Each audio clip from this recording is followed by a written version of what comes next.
beginning a brand new series, and I'm calling it Jesus Rocks. And in some ways, I think that's literal. For me, the most unapologetic rock song about Jesus is Jesus Is Just All Right. How many of you remember that song that came up in the intro? And if I was to ask you who wrote it, you'd probably say, seriously, nobody knows? Nobody? Nobody? Not one person is going to take a stab at it? Doobie Brothers. You all remember Doobie Brothers? You didn't know that? Oh, well, okay. Well, good thing you come to church. You learn these things.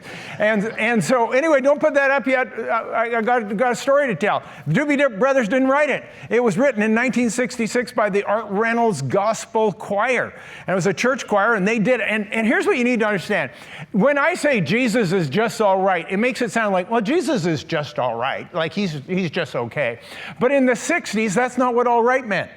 And most of you aren't old enough to remember this, but there's a few of you with white hair in here, and you remember, all right was like, all right. It was like the way we use awesome today. It was all right in the 60s. And so understand, if I was to say Jesus is just awesome, that would mean a bit different than just okay, right? And so that's what they were talking about. So they wrote this song, and then secular bands started to pick it up. So that was 66. In 1968, it was re-recorded by the Byrds. In 1970, it was re-recorded by the Underground Sunshine. In 1972, it became the big hit of the Doobie Brothers. Now we show the poster, and there it is. And look at that. This was the Listen to the Music album, and right on it, it says, Jesus is just all right. I love how unapologetic they were. And it's been recorded by The Ventures and by DC Talk and by Stryper and more recently by Slow Hand himself, Eric Clapton. Why are all these people singing about Jesus? Because Jesus rocks, that's why. And if they're unashamed of Jesus, why would we be unashamed of Jesus? So here's the story I want to tell you. Matthew chapter 16, you probably all remember this. Jesus had been hanging out with his disciples for about 2 years. He'd been doing miracles. He'd been preaching. He'd been teaching. And then one day he asked them this question. Because you remember, he did not call himself the Son of God. He called himself the Son of Man. Thank you. You guys are better at Bible quizzes than rock and roll quizzes. And he says, who do men say I, the Son of Man, am? And so the disciples said, well, some say Elijah or Jeremiah or John the Baptist or one of the prophets. He says, yeah, but who do you say I am? And Simon speaks up and says, you're the Christ, the Son of the living God. And Jesus gets really excited about that. Why? Because Peter almost always gave the wrong answer. And so he says, Simon Bar-Jonah, blessed are you. Simon Bar-Jonah was his real name. Simon Bar-Jonah, blessed are you, for flesh and blood has not revealed this to you. And here's what I've discovered. It's a sidebar. Nobody figures out who Jesus is without God showing him. You can't argue somebody into the kingdom of God. It's a revelation that people need. So then he goes on and he says this. He says, behold, you are Peter. He changes his name. He says, you are Peter, and upon this rock I will build my church, and the gates of hell will not prevail against it. And there have been theologians throughout the ages that think that the rock that Jesus built the church on was Peter. How ridiculous is that? Seriously. And first of all, let's look at the grammar in this. The word Peter is the word rock, but it's the word Petros, which means small rock. It's in the diminutive form. The augmentative form of Petros, or the rock, is Petra, right? And so he said, you are Petros, but upon this Petra, I'm going to build my church. Upon this massive rock. And if you ever go to the Middle East and you go to Jordan, you can visit this place, which is called the city of Petra. That's a rock, right? This is a rock. That's a rock, right? You get the difference in this. And so then he tells them that upon this rock, he's talking about the revelation of who Jesus is. That's the rock. And you look all the way and it says, who is the rock in the Old Testament? It says, the Lord is the rock. He is my rock. He is my fortress. All the way through Scripture, the Lord is referred to as the rock and no one else. So let's figure that out first of all. And then Jesus tells us this parable. You all remember this one. And he talks about two men, one who built his house on the sand, the other one who built his house on the rock, and he tells us to build our house on the rock. So what we're going to do in this series, Jesus Rocks, is we're going to take the word rock, R-O-C-K, kind of works with our church theme, kind of works with our Love Rocks thing in Winnipeg, and we're going to build the message on it. And so this is what the 4 messages are going to be. The R stands for Jesus restores our relationships. The O is overcomes every opposition. The C is creates in us character, and the K is keeps us kingdom-minded. So today we're starting off with the first one, and it is Jesus restores our relationships. And what we're going to do is we're going to look at this concept of how Jesus came to do this very thing. Jesus had many missions, but his first mission was really to restore the relationship between man and God and man, or human being and human being. And if you look at it, all of our problems in this world revolve around the broken relationship with God and the broken relationship with one another, right? You look at Adam and Eve did pretty good. Not too bad. I mean, they fell and they sinned, but their relationship looked like it was okay, didn't it? But look at their kids. How did their kids do? Who remembers their first 2 kids? What were their names? Cain and Abel, and Cain kills his brother Abel. We're off to a bad start. We see Jacob stealing the inheritance, the birthright of his brother, twin brother Esau. We see Saul trying to kill his own son-in-law, David. We see David's son, Ammon, rape his own sister, Tamar. We see David's other son, Absalom, kill his brother, Ammon. How many of you think this doesn't look great? I don't think we're doing particularly well.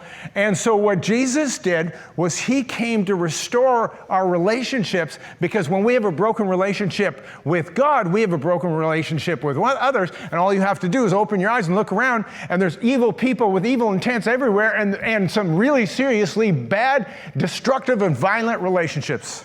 You'd probably all agree with that, right? So one night, this is a funny story. One night, Kathy and I are watching this documentary. I love documentaries. Sometimes Kathy will watch them with me. Sometimes she won't. This particular one was on Hitler. Love watching stuff like this. And it wasn't particularly about his military prowess. It was about his personal life and about his relationships. And they found the diaries of Eva Braun. Eva Braun was his girlfriend. And in the diaries, she wrote that her and Hitler had a very good relationship. And I laughed when I saw that, and I thought, who else did she date? Attila the Hun and Genghis Khan? I mean, who were her boyfriends, before Hitler? So anyway, I was just kind of joking about that when we watched it. So the next day, I'd completely forgotten about the show. The next day, Kathy and I are having a conversation about something, and she's telling me, how hopeless I am of a husband. And I said, I don't think I'm that bad of a husband. Do you really? And she says, no, you're not bad, but you're no Hitler.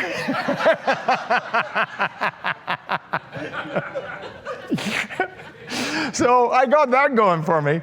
My wife doesn't think I'm Hitler.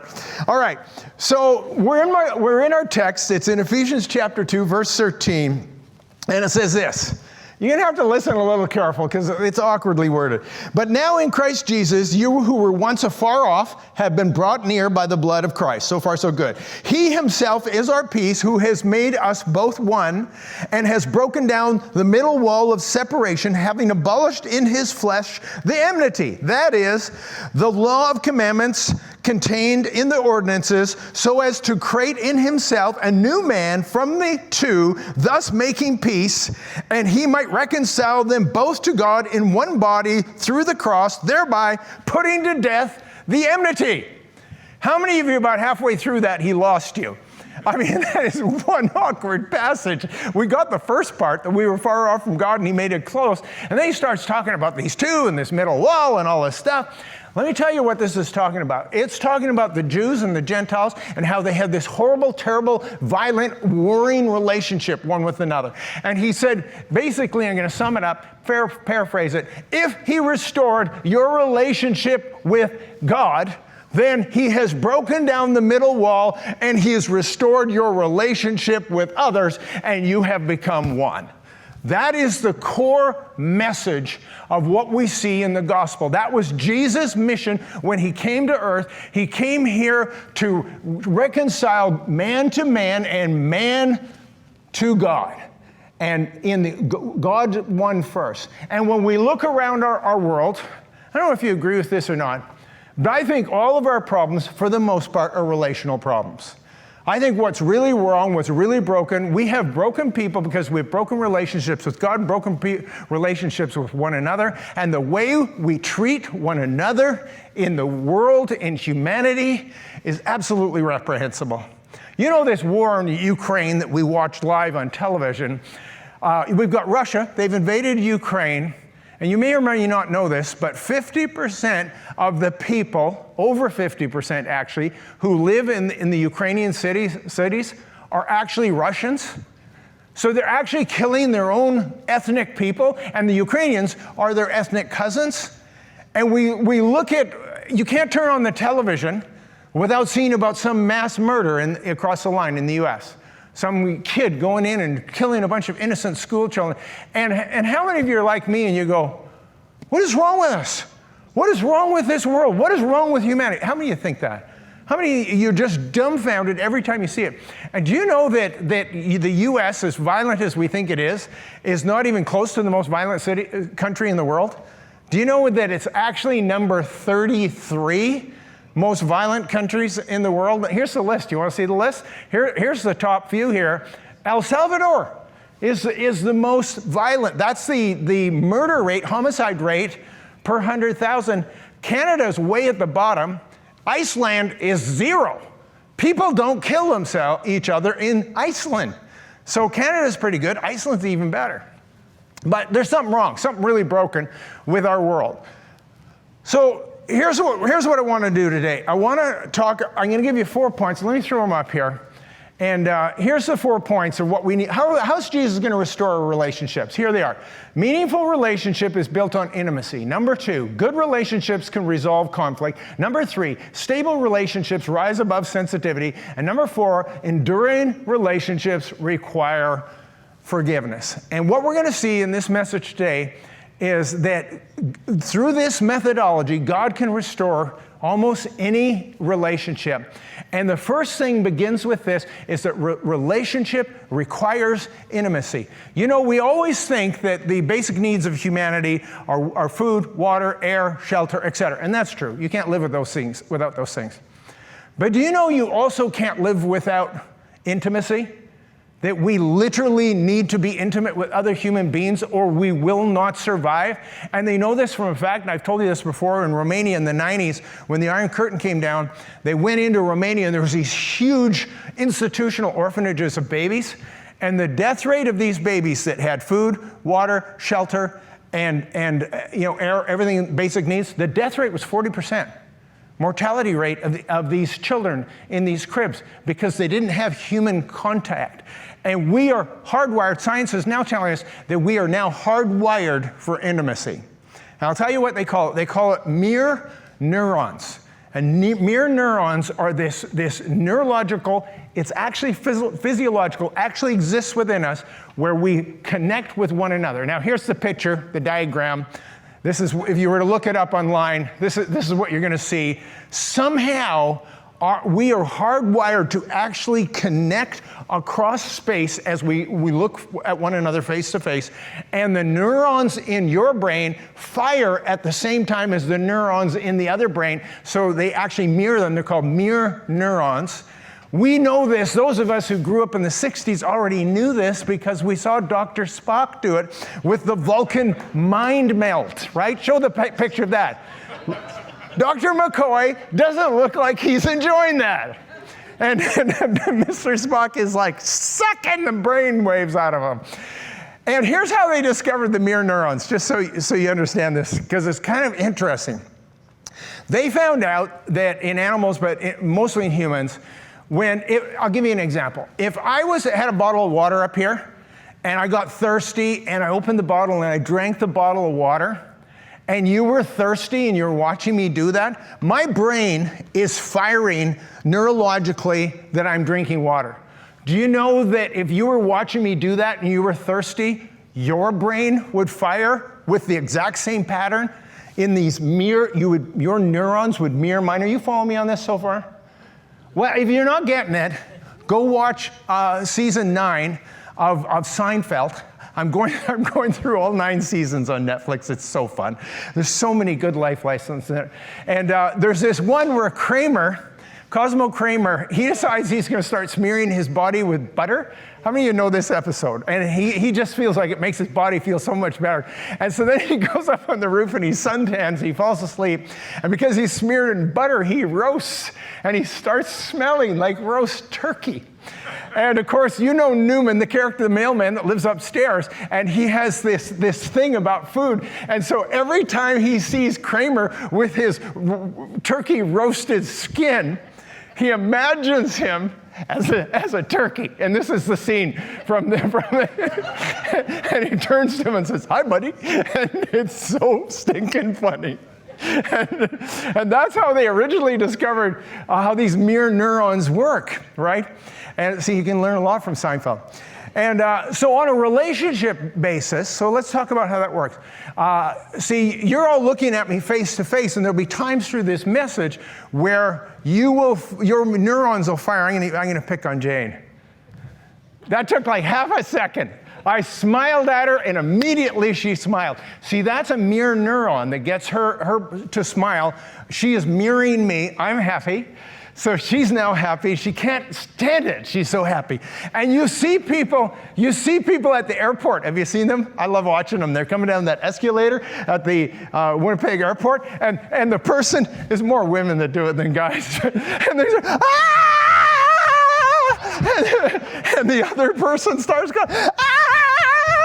How many of you have seen that? How many of you do that? How many of you do that? There's people, don't you remember? I've seen you do it. I saw you do it when you saw me come in the room tonight. Don't give me any of this. So we're literally hardwired for relationships. So something's happening. So I have this great story to tell you. So you know I have grandkids. And here's the deal about being the grandpa. They're not that interested in you. You know, unless you're giving them candy or McDonald's or something, they can kind of take it or leave you. Now, they love their grandmother, Kathy, because Kathy is their playmate. She goes over twice a week and takes care of them for all day, and she plays with them all day. So when Kathy walks into the room, they're, literally, they're jumping. And when I walk into the room, they don't even see me. I might as well be invisible. So I thought, okay, I'm sick of those two. I'm going to start working on the new one. And so our daughter had a new baby, and this baby now is about 10 months old. And her name is Margot. And so I talk to her in French because her name is French. And so I adore her. I adore her. And I just go in face to face and I go, "Bonjour, mon petit. Comment ça va?" And I speak to her in French. She understands because her name's French. She speaks French. She doesn't speak English.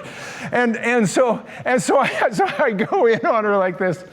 And so everybody just kind of looks at me like I'm weird, but I can tell something's happening. There's a connection, you know, cosmic or whatever you want to call it. It's actually neurological. So then the other day, I'm over there and helping Craig, my son-in-law, in the backyard do something. And Kristen, my daughter, came out on the deck. She was standing on the deck holding her baby, and the baby turned away from her mother and went like this to me. And I walked over there and embraced Margot, and she buried her head in my neck. And Kristen said, "I have never seen her do that with anyone." And I said, "You know why? Mirror neurons. Mirror neurons. We are connected on a neurological level that you will never really understand." Now, you're following this though, aren't you? And you don't have this with everybody, but you have it with some people. And that is what creates intimacy in us. So here's my question. How do we move our relationships then from superficial relationships that most of us have? How do we move them to meaningful relationships? And the answer, camping. I've told you this before. You go camping. Because see, I'll tell you why. See, intimacy requires closeness, and closeness requires camping. And when you go camping, I've told you this, it's a secret, I'm telling you. And when you go camping, you're living in these uncomfortable, awkward, ridiculous conditions. Living in a tiny tent without proper walls and without a toilet, and you're sleeping on a floor 1 foot from the other person. That produces intimacy. But I'll tell you something, I don't get it. Like, when I grew up, my parents never took us camping. And you know why? Because they loved us. They weren't going to make us sleep outside on the dirt with the bugs and crawly things. They were going to, you pay money to sleep outside. On some level, that has to be an insult to the homeless. You're following this, right? So here's where I'm going with this. What does Jesus do? He brings together these 12 guys. And think about what he did. He took them on a 3.5-year camping trip. They were outside the whole time. Have you noticed? Every once in a while, they went into a house and had a meal and a shower. The rest of the time, they're probably stinking. They're out camping for 3.5 years. And he takes this rough and tumble group of guys that I'm going to talk about in a minute that probably were not that close. They've got a very disparate group, and they were a bunch of fishermen and stuff. And so then you go into the book of John. Who remembers what John referred to himself as? The disciple? Yeah, you all know this, the disciple. Imagine calling yourself that. Imagine if I referred to myself as Mark, the disciple that Jesus loves, or the pastor that he really loves. You'd think I was ridiculous. But anyway, John writes that. And so he says, now the disciple that Jesus, they were on a camping trip, by the way, when this happened. They were outside. They were around the campfire. And it says, the disciple that Jesus loved lay down with his head on Jesus' breast.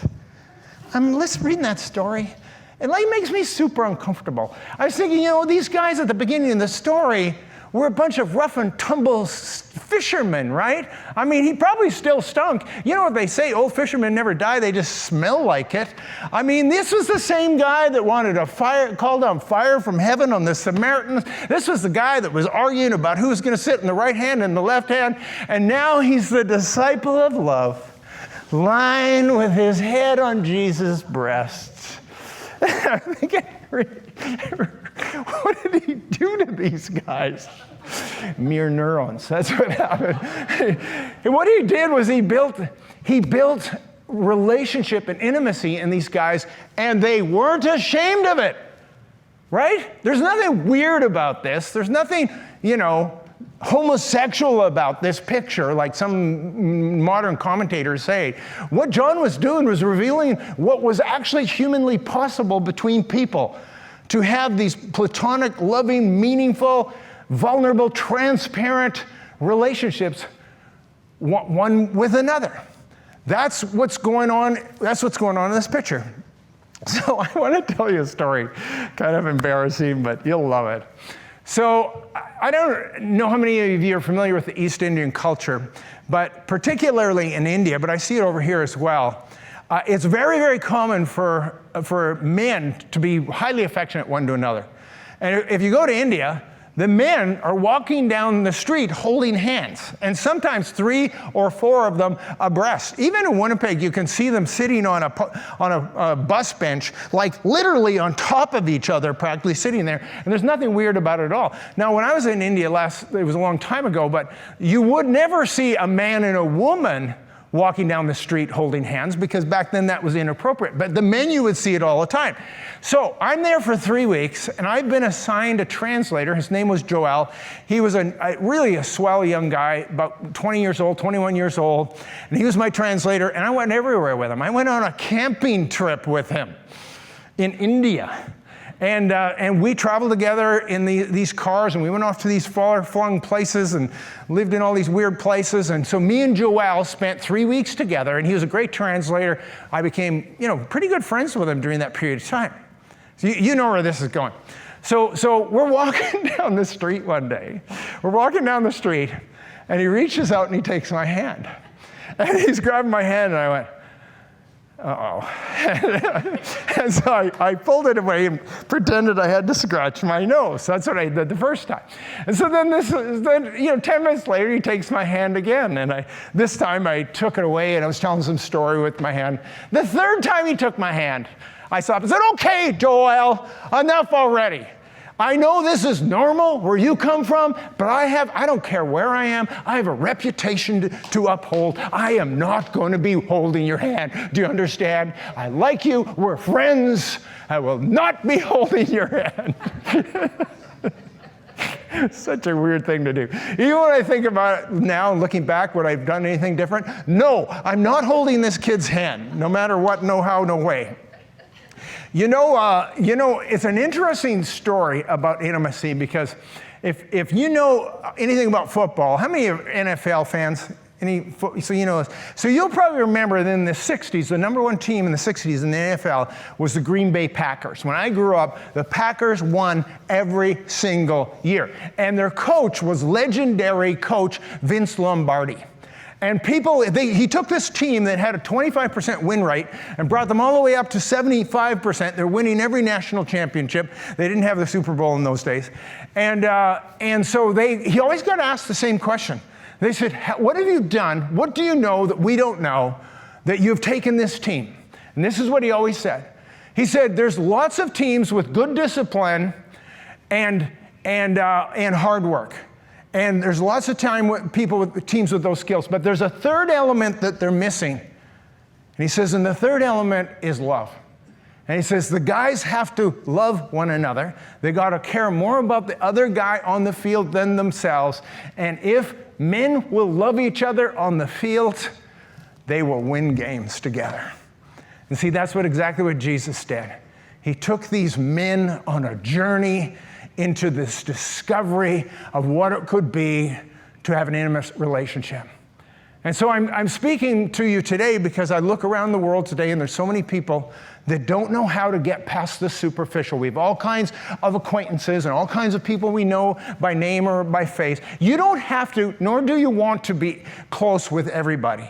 But there are some people that you need to choose to be close and intimate with because it is required of your soul to have relationships. So Jesus comes, number one, is to restore the relationships, and meaningful relationships require intimacy. Number two is this: good relationships can resolve conflict. So here's what Jesus said about the end times, the times we're living in. He talked about wars and rumors of wars, and he talked about disasters and famines and pestilences. We just had one. And then he said this. He said, "And many will be offended and will hate one another, and the love of many will grow cold." Remember what the verse was? That he broke down the middle wall of separation and put to death the enmity, that hatred between one another. And in Christ, we should not have that hatred and that enmity one to another. And here's for me the root problem in this, is that people are so offended with one another and they have these conflicts. And I'll talk to you about that in a moment. But how do we resolve that? And here's what Jesus did. He brings this group of guys. I told you they were a disparate group. So you've got these three brothers who are all fishermen who, as far as I can tell, were arguing quite a bit, arguing about who's going to be the greatest in the kingdom and whatever. But then add to the mix, you've got Simon the Zealot, Matthew the tax collector. I've told you this before. Those two guys would have hated each other. The Zealot, Simon, was wanting to get rid of the Romans. The tax collector, Matthew, was collecting taxes for the Romans from the Jewish people. They would have hated each other's guts and slit one another's throats in their sleep, given the opportunity. And then you had Judas, who was a thief, whom everybody hated. And yet somehow Jesus was able to bring these guys together and get them to resolve their conflicts to the point where at the end of their lives, they would have gladly laid down their life for one another. So how do you get there? We need to be able to learn how to resolve conflicts. As soon as you go camping, you've got conflicts. And so you're going to have to learn how to resolve them, right? And so here's a good story. It's a camping story. I'm mostly going to tell camping stories today. We have Abraham and Sarah. They came back from Egypt, and they ended up in what we know today as Canaan's land. That was the land that was their land. And he was with his nephew Lot. And it says that Abram, that was his name at the time, their herds had grown extraordinarily. The two men were working together, camping together on the hillsides. And it says there was strife between the herdsmen of Lot and the herdsmen of Abram. And it was not going well. And Abram went to Lot and said, let's not have strife between us, I pray. He said, look, we've got all the land and all the area in the world. Surely we can work this out. And he says, I'll make a deal with you, Lot. He says, if you go this way, I'll go that. And if you go that way, I'll go this way. And we'll just move our herds apart so our herdsmen won't be at stress. And so then Lot says, well, I'll take the well-watered plain down by the Jordan. Obviously, that's the best place to raise sheep. So Abraham says, okay, you can have it. Notice the conciliatory nature, the fact that he was willing to give up what was ever necessary to resolve that conflict. And so it says, Lot went down and he prospered in the valley, and Abram stayed up in the mountains, and he prospered too. But he had to be the bigger man in this. He had to be willing to resolve that conflict. And I always tell people when I'm talking about conflicts with people, I said, one of you is going to have to make a compromise, and the bigger man's going to have to do that, and are you the bigger man? I always tell them they should be the bigger person in whatever situation it is. So here's another version of this. In the New Testament, we see another conflict, and this conflict is between Paul and Barnabas. These guys were tight. You know the story. They had just spent 2 years on a camping trip together. But do you remember who they took on the first camping trip? Come on, Vin. John Mark. Thank you. I knew you'd know. They took John Mark, but what happened?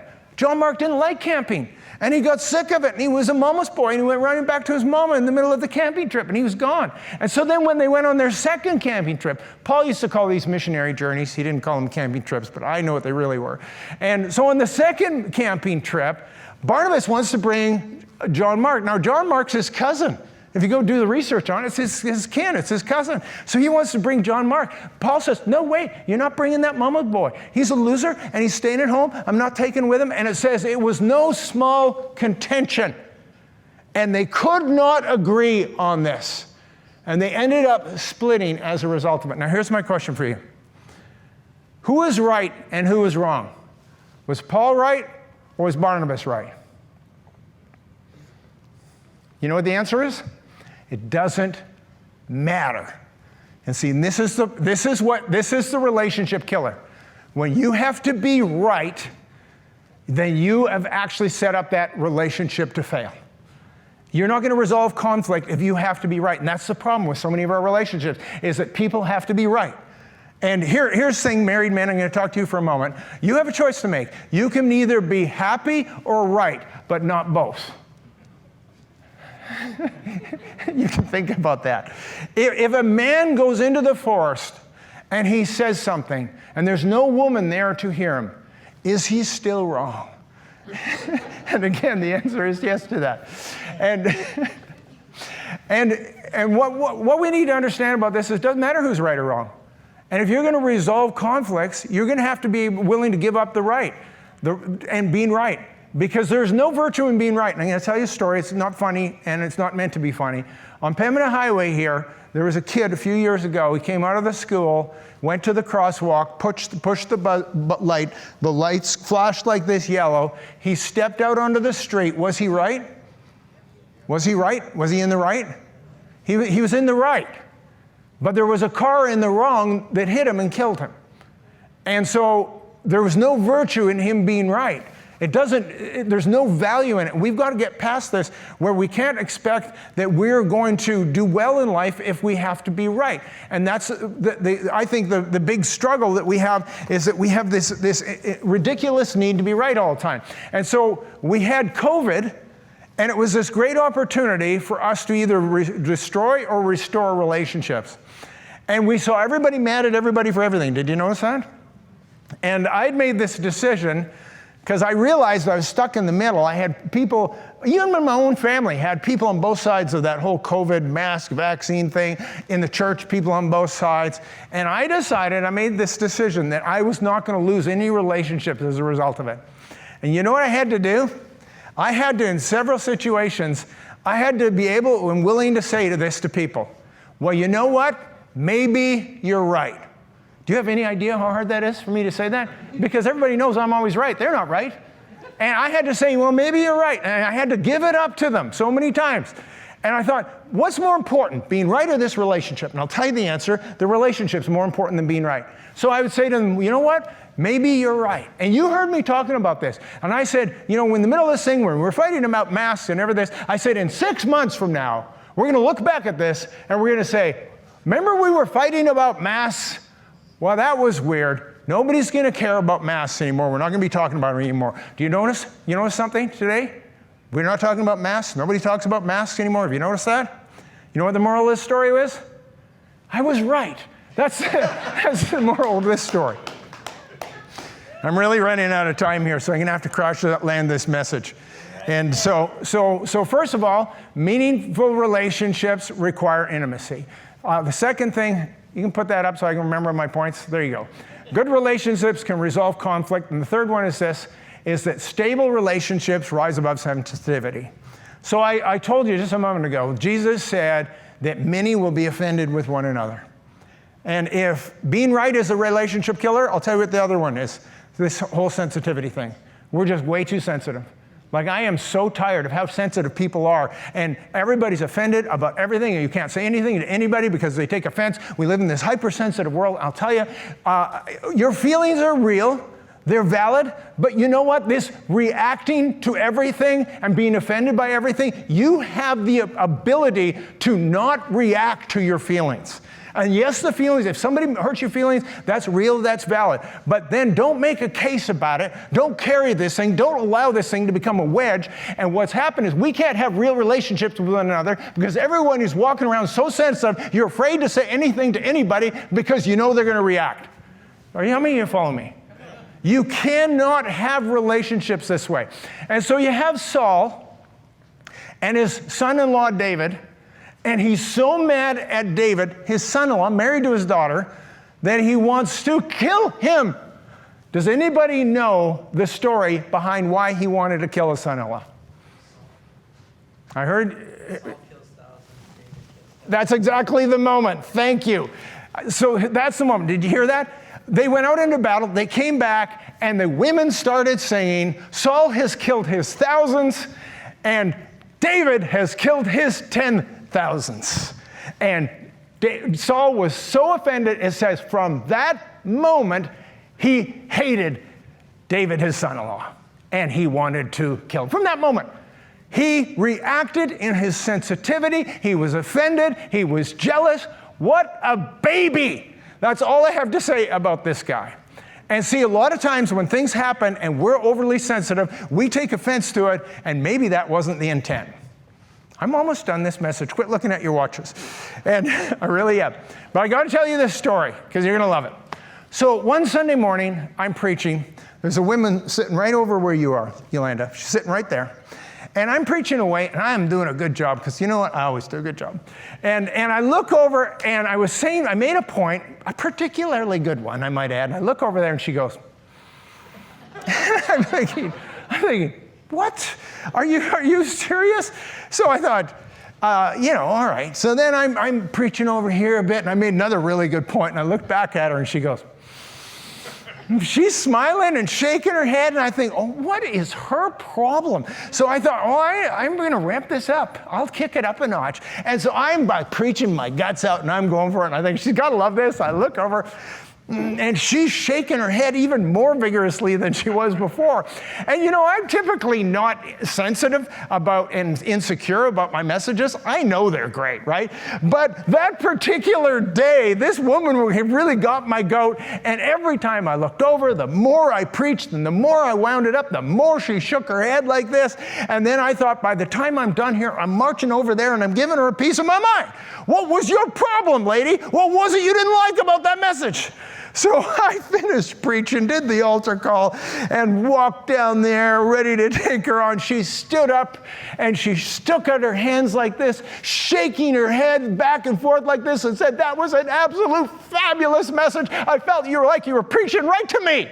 And I thought, why is she shaking her head like this? It turns out like she had Parkinson's disease. She had Parkinson's and couldn't stop shaking her head. And the more I got her worked up, the more she went like this. And I completely read the thing wrong.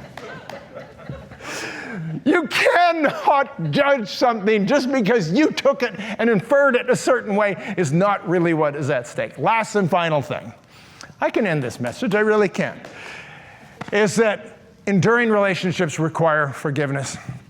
So Jesus has got the boys on the camping trip. They're offending each other left, right, and center. You know, I want to be the greatest in the kingdom. I want to sit at your right hand. I want to sit at your left hand. And then Peter speaks up and says, Jesus, how many times do I have to forgive my brother? Like 7 times? And Jesus says, no, not 7 times. Who knows the right answer? 7 times, 70 times. Or in other words, to forgive everybody. Oh, I'm so glad you figured that out. And you all know that that's my motto. You got to forgive everybody all the time. Enduring relationships require forgiveness because you're going to have conflict. You're going to have sensitive people. You're going to have all these things that you're going through. You're going to end up on a camping trip, even though you don't know it's a camping trip. And you have been thrust into a relationship with someone else where conflict is happening. And you're going to have to figure this thing out, that you're going to have to forgive everybody all the time. And if you can do that, I'm telling you, there's hope for any relationship because Jesus rocks and he comes to restore all our relationships. Let's stand together.